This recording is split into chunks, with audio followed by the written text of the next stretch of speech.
Electoral presentó una controversia constitucional por la reducción de su presupuesto, y hoy en las páginas del periódico Excelsior el consejero Ciro Murayama presenta pues una fundamentación de la postura del INE, frente al recorte presupuestal, pues explicando que esto le va a ocasionar dificultades para cumplir con su responsabilidad constitucional. Este año hay elecciones en 5 estados, pero además hay que agregar las extraordinarias de Puebla, así que pues tiene actividad que cumplir el INE, y además explica en este artículo el consejero Murayama que el recorte no fue fundado, no tuvo motivación, se aplicó cuando el presupuesto general creció, no tomó en cuenta la propia disminución presupuestal y salarial propuesta por el INE con base en el ejercicio de su autonomía. No deja de ser paradójico, escribe Ciro Murayama, que el INE enfrente el mayor recorte de su historia cuando en 2019 presentó la solicitud presupuestal más baja de su existencia. Lo tengo en la línea telefónica, se lo agradezco. Ciro Murayama, ¿cómo estás? Buenos días. Hola, Pascal, al contrario, muchas gracias a ti, buen día. Bueno, además de las razones que acabo de mencionar, que escribes en el artículo, ¿qué más me dirías pues de la situación en la que se encuentra el instituto pues con este recorte presupuestal y lo que piensan hacer al respecto? Claro que sí, mira, yo creo que esta es una situación inédita, muy preocupante. Desde que se creó el IFE en 1990 hasta la fecha, la Autoridad Electoral Nacional ha tenido 30 presupuestos, son los que han corrido desde 1990 hasta este de 2019. Y nunca en estas 3 décadas se había puesto en riesgo la operación de la institución por un recorte. De esa magnitud es la decisión que tomó para este año la Cámara de Diputados. Que una institución que ayudó al tránsito democratizador, que ha hecho posible que en lo que va del siglo, en 4 elecciones presidenciales, se presenten 3 alternancias en el gobierno, que una y otra vez se exprese la pluralidad política, que se generen contrapesos desde los congresos, etcétera, etcétera, que las minorías se vuelvan mayorías, todo lo que son los procesos democráticos que el voto libre permite, ocurren en México una y otra vez gracias a que se tiene una institución que no es patrimonio de los consejeros, nosotros estamos ahí pues temporalmente, sino que es un esfuerzo, yo diría, con justicia histórico en nuestro país, que es de las cosas que hemos sabido hacer bien, y ahora está en riesgo su operación básica, su posibilidad de cumplir con las tareas constitucionales por un recorte muy drástico, sin ninguna argumentación. Yo cuando digo que no está motivado, no estoy haciendo una parábola o una metáfora. Si uno va a ver el texto del decreto, del presupuesto de egresos de la Federación, dice: al Instituto Nacional Electoral se le otorga el presupuesto que está en el anexo 1, y en el anexo hay un número. ¿Por qué nos redujeron? ¿Cuáles fueron las consideraciones? Sí. Porque la Cámara de Diputados es un poder y el poder no puede actuar arbitrariamente. ¿Porcentualmente cuánto representa? Exacto. Mira, del presupuesto de operación de proyectos para desplegar cosas es el 80%.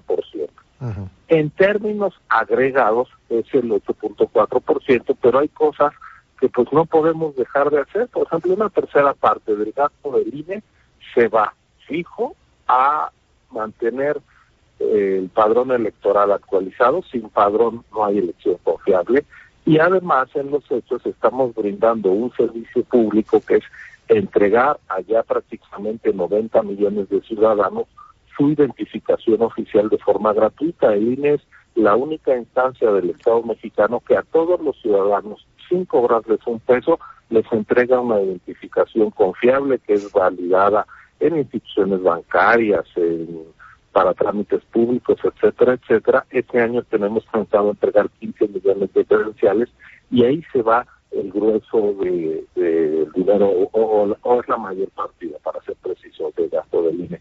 También tenemos gasto fijo en pagar pues las 300 sedes de nuestras juntas distritales. La ley dice que tiene que haber una junta del INE en cada distrito y hay una estructura de servicio profesional electoral, que son los funcionarios que han llegado a su cargo no por dedazo ni por amiguismo, sino por concursos públicos de oposición. El INE, junto con otras muy contadas instituciones del Estado mexicano, de las que tienen un servicio civil de carrera muy sólido, muy serio, y pues no podemos empezar a despedir gente sin más, porque además no tenemos dinero para indemnizarlos, y además eso pondría en riesgo la operación en el terreno de las elecciones. Entonces, pues sí es un monto importante de lo que necesitamos para salir a organizar estas elecciones, a las que tú dices se sumó Puebla, pero es una situación extraordinaria en la que afortunadamente el Congreso local aprobó recursos que nos permiten salir a operar las casillas. Es una elección la más grande que vamos a tener este año. Puebla tiene 4,5 millones de ciudadanos que van a poder votar, y en las otras 5 entidades hay 9 millones de ciudadanos convocados a las urnas. 9 y 4, 13. 9 millones. Sí, sí. De esos 9 millones nosotros tenemos que visitar al 13% para invitarlos a ser funcionarios de casillas. Tenemos que ir a tocar en los próximos meses 1,180,000 puertas para buscar a la gente, decirle: oye, usted fue insaturado, fue sorteado, quiere participar el primer domingo de junio en hacer posible la elección. Y pues este trabajo de campo lo hace gente que necesariamente contratamos de manera temporal, porque no tendría sentido contar con una plantilla permanente tan grande, y para eso es lo que necesitamos los recursos. Entonces sí nos colocó la Cámara de Diputados en una situación muy complicada. Tú ya recordabas que este año el presupuesto de egresos de la Federación pues no se redujo, creció en 5.6% en términos reales, en más de 10% en términos nominales. Sí. Es decir, hubo más recursos que el año pasado. El INE presentó una solicitud presupuestal 37% por debajo de la de 2018, lo cual se explica porque no hay elección nacional, y a pesar de que nosotros nos redujimos drásticamente, que el presupuesto general creció, pues aún así vino el hachazo sin ninguna explicación, y no queremos estar así lo que resta de la legislatura. Por eso acudimos a la Corte, para que pueda pues garantizarse que esta institución que ha hecho posible que los cambios de gobierno se den de manera pacífica gracias al voto secreto y libre, pues pueda seguir haciendo su trabajo. ¿Cómo están los tiempos? Porque bueno, la controversia pues va a ser, pues va tarda lo que tarda, ¿no? Y en cuanto a los tiempos que tiene el instituto para preparar la elección de junio en estos estados que ya mencionamos, ¿cómo están los tiempos en cuanto a la controversia constitucional? Pues sí, mira, la controversia puede tardar unos meses, y por lo mismo nosotros ya decidimos que los recursos de los que disponemos se van a usar precisamente para asegurar la instalación de las cerca de 24,000 casillas que tenemos que instalar el 2 de junio en estas 6 entidades. Es decir, de que va a haber elecciones y casillas instaladas por el INE, va a haber. Los problemas van a ser del instituto financieros hacia la segunda mitad del año. Por eso, además de la controversia constitucional respecto a la Cámara de Diputados, estamos en una vía de diálogo con la Secretaría de Hacienda para ver si es posible que los 619 millones que cuesta este trabajo, no aspiramos ya a recuperar los 950 que fueron recortados, sino solo el recurso básico para la operación puede ser reintegrado al INE a través de ampliaciones presupuestales. Nunca nos habíamos visto en esta tesitura, por eso también la controversia, pero el monto que nosotros le pedimos a Hacienda para no acabar el año sin poder cerrar las cuentas, sin poder pagar a los proveedores, en fin, todos los contratos que tiene el INE para hacer su trabajo, pues necesitamos de ese apoyo de Hacienda, y lo que estamos pidiendo son 619 millones de pesos, que es 1 centavo por cada 100 pesos el presupuesto de egresos de la Federación, es decir, una 10,000ª parte del gasto público para que esta institución pueda salir adelante.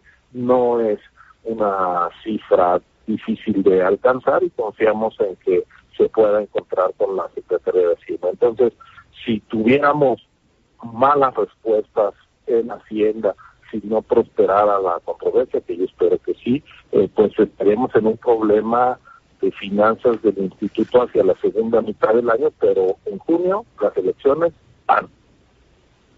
Pues muy bien, Ciro. Vamos a estar pendientes de esto que hemos platicado, la controversia del INE respecto de la reducción presupuestal y, por supuesto, del proceso que tienen ustedes que echar en marcha para asegurar que los ciudadanos de Aguascalientes, Baja California, Durango, Quintana Roo y Tamaulipas, además de Puebla, pues puedan ejercer su derecho al voto. Te agradezco mucho estos minutos.